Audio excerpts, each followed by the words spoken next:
National is one of Canada's two class-run railroads, the other being CPKC. Now CPKC had its turn on my channel with the events of CP 2816. 3 videos! So I went for something else. This video is about CN's major moments since privatization.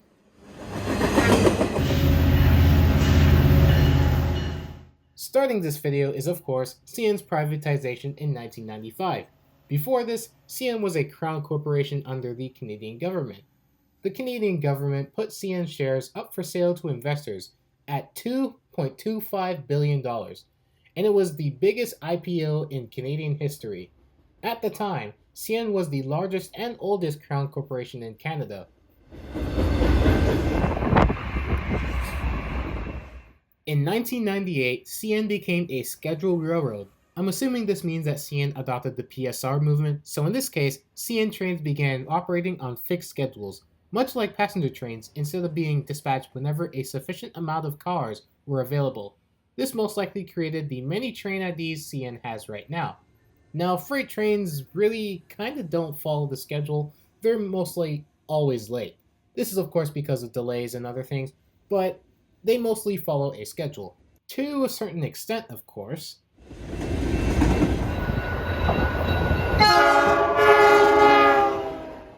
In 1999, CN took control of Illinois Central after a purchase of about $2.4 billion in cash and shares. The deal actually began in 1998, but the network was absorbed the following year in 1999.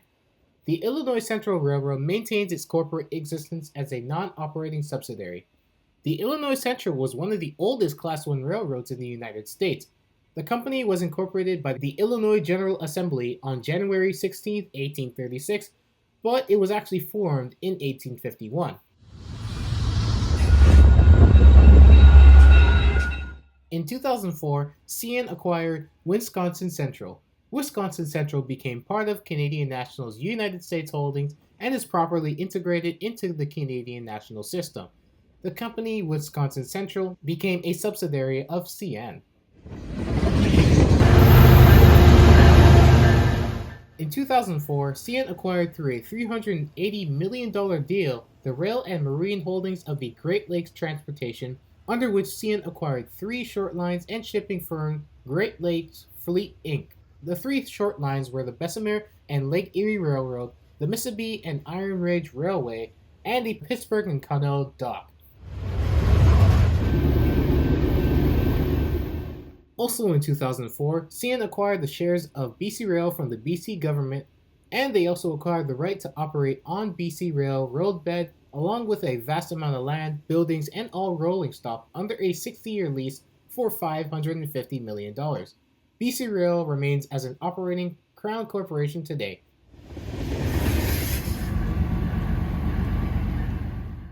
In 2007, CN acquired the Elgin, Joliet, and Eastern Railway, also known as the J, or simply EJ&E, for $300 million. CN and the United States Steel Corporation announced an agreement under which CN will acquire a major portion of the EJ&E.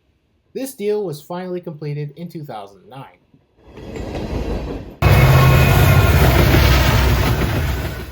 In 2010, CN celebrated 15 years since privatization. CN went on to repaint some locomotives featuring a special 15-year design on the sides.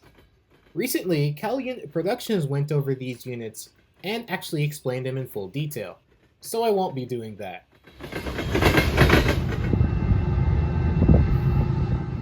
In 2017, CN began the acquisition of City Rail GEVOs, but under a lease as CN was under a powder shortage, but outright ended up buying all City Rail GEVOs in the years preceding. In 2019, CN celebrated 100 years since its foundation. Many units received a CN 100 design commemorating this special time, like this unit on screen.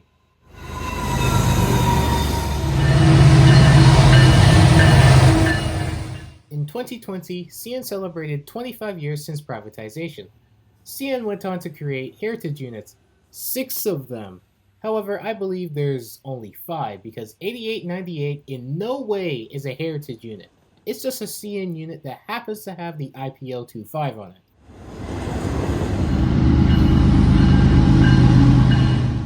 2024, CN took on an experiment for hybrid locomotives. This new locomotive is an SD70H, North America's first plug-in hybrid locomotive.